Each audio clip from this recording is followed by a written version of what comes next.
I never thought a single piece of cardboard could change my life. But the moment I bought a Pokémon card at the famous Pawn Stars shop in Las Vegas, something felt off. It wasn't just about money. It was about secrets. Secrets that someone desperately wanted to keep hidden. And now, looking back, I wonder, did I buy the most valuable card ever? Or did I walk straight into the biggest mistake of my life? It started as just another day. I was in Las Vegas, wandering down the Strip, when I decided to visit the world-famous gold and silver pawn shop, the one from the TV show Pawn Stars. Inside, the store was buzzing with tourists. People were pointing at guitars, coins, jewelry, and even movie props. But me? My eyes went straight to the glass case near the back. That's when I saw it. A Pokémon card. But not just any card. This one looked different. Its holographic surface shimmered in a strange way, almost like the colors were alive. And the name on it wasn't one I recognized from any Pokémon set I'd ever collected. I asked the staff about it, and the man behind the counter gave me a half smile. "Oh, that one," he said quietly. He explained that someone had brought it in late at night, looking nervous, insisting it was rare and worth thousands. The shop didn't know how to price it, but they were willing to sell it to me for a special deal. That should have been my first red flag. But instead, my curiosity got the better of me. I thought about the stories I'd read. Cards like the Pikachu illustrator selling for over $1 million. What if this was something even rarer? Without thinking twice, I pulled out my wallet. When I held the card in my hand, I felt a chill. The paper stock felt heavier, thicker. The artwork showed a Pokémon I'd never seen before, almost like it didn't belong to the official franchise. But the strangest part? In the bottom corner of the card, instead of the usual copyright text, there was a small, almost hidden signature. A name I didn't recognize, but something about it made my skin crawl. I left the shop feeling both excited and uneasy. That night in my hotel room, I started researching. I searched every database, every fan forum, every auction site. But nothing came up.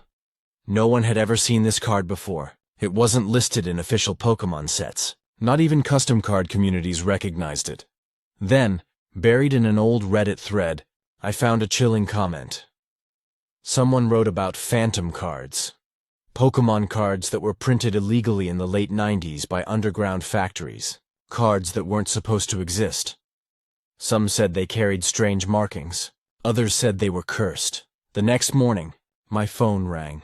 It was a blocked number. A voice whispered on the other end, "You shouldn't have bought that card." Before I could ask who it was, the line went dead. My heart raced.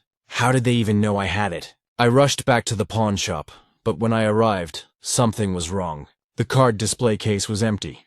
I asked the staff about the card I'd bought. They looked at me strangely. "What card?" one of them said. They acted like it had never existed. But I had it in my pocket. I pulled it out to show them. And that's when I realized the card looked different. The holographic shine was gone. The signature in the corner had faded. It looked like an ordinary, worthless card, but I knew what I had seen. Back home, I reached out to a private collector who specialized in rare Pokémon cards. When he saw it, his face went pale. "Where did you get this?" he demanded. I told him the truth. The Pawn Stars shop. He shook his head slowly. "This isn't supposed to be here. Cards like this were part of an experimental run. Nintendo shut it down immediately. Only a handful ever left the factory, and every single one was supposed to be destroyed." I asked him how much it was worth.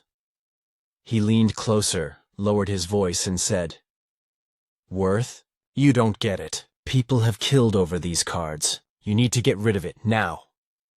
I didn't know what to believe anymore.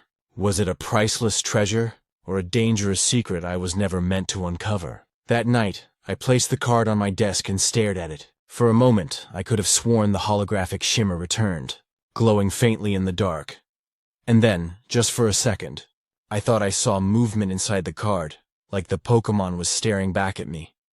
The phone rang again. Same block number. This time I didn't answer. So here I am, holding a card that shouldn't exist, bought at one of the most famous pawn shops in the world. Maybe it's worth millions. Maybe it's worthless. Or maybe it's something else entirely. One thing is for sure.